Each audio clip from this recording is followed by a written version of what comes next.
तो guys once again welcome back to my channel. आज की इस वीडियो में पढ़ने वाले हैं एक्सरसाइज 5.2 का क्वेश्चन नंबर 16, जो कि न्यू एडिशन की बुक का दिया हुआ है।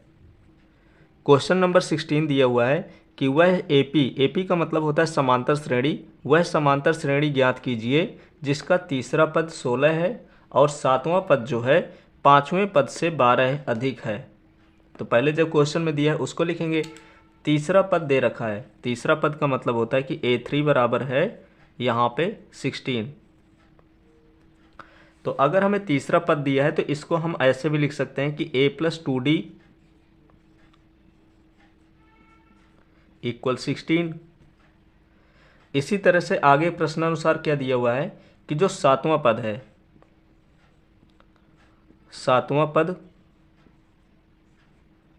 सातवां पद है तो पांचवें पद से 12 अधिक है, पांचवें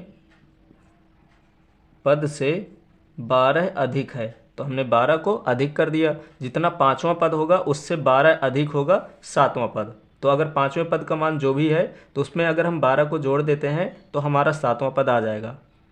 ये क्वेश्चन में है। तो अगर सातवां पद लिखना है, जैसे हमने यहाँ पे A3 लिखा था, सातवां पद का मतलब होता है कि A7, और यहाँ पे पांचवें पद का मतलब होता है A5। तो जिस प्रकार से हमने यहाँ पे A3 बराबर लिखा था A+2D यानी कि एक इससे कम, इसी तरह इसको लिखेंगे A+6D यानी इसी से एक कम लेंगे। यहाँ पे A5 को हम इस तरह से लिख सकते हैं कि A+4D, +12 है तो +12 लिख दिया।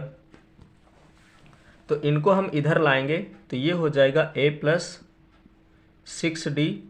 ये इधर आया तो ये A प्लस का है तो माइनस का हो जाएगा, और ये प्लस का है तो ये भी माइनस का हो जाएगा।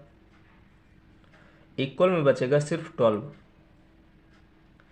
A से A कट जाएगा, 6D में से 4D को सब्ट्रैक्ट करेंगे तो 2D आ जाएगा, और इक्वल में दिया है 12। अब हमें D का मान यहाँ से निकालना है। तो जब D का मान निकालेंगे तो 2 मल्टीप्लाई में है, इधर आएगा तो डिवाइड हो जाएगा, यानी कि D इक्वल हो जाएगा 12/2। तो इसको 2 से जब काट देंगे तो ये हो जाएगा 6। तो इस प्रकार से हमें D का मान मिल गया, और D का मान है यहाँ पे 6। अब अगर हमें यहाँ पे D का मान मिल गया तो इसी D के मान को हम इस पे रख देंगे। इसको अगर हम समीकरण 1 मानते हैं तो D का मान समीकरण 1 में रख देंगे। तो लिखेंगे, इसको मैं यहाँ पे लिखे दे रहा हूँ,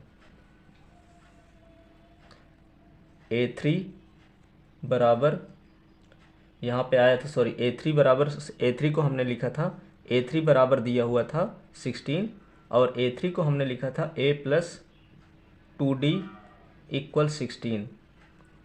तो इस D के मान को हम यहाँ पे रख देंगे तो A+2 इंटू 6 इक्वल हो जाएगा 16।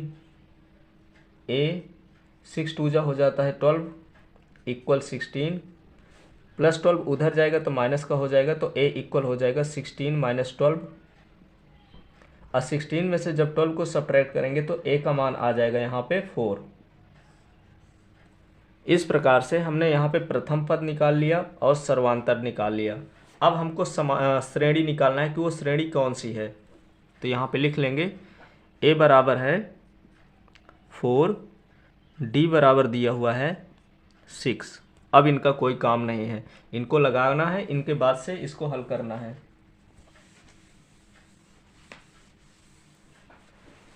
अब हमें निकालना है श्रेणी। तो श्रेणी में पहला पद होता है यानी A1 होता है, तो A1 का मतलब होता है प्रथम पद।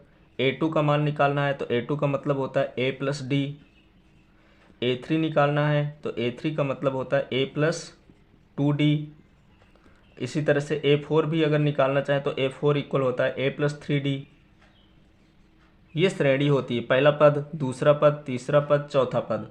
A का मान हमें पता है 4 है, और इसी तरह से दूसरा पद निकालेंगे तो A का मान 4 है और D का मान 6 है, तो 6 4 हो जाएगा यहाँ पे 10। तीसरा पद हमें क्वेश्चन में ही दिया हुआ है, यहाँ पे लिखा है तीसरा पद 16 है, तो इसको निकालें या तो ऐसे ही रख दें।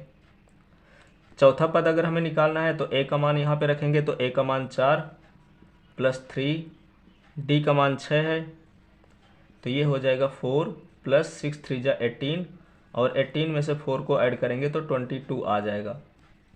इस प्रकार से हमने 4 पदों तक निकाल लिया, पहला, दूसरा, तीसरा और चौथा। तो लिखेंगे अतः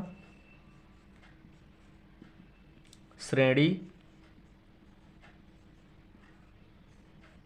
4, 10, 16, 22, इसी तरह और निकालना चाहें तो हम निकाल सकते हैं। यहाँ से क्वेश्चन नंबर 16 कंप्लीट हो गया।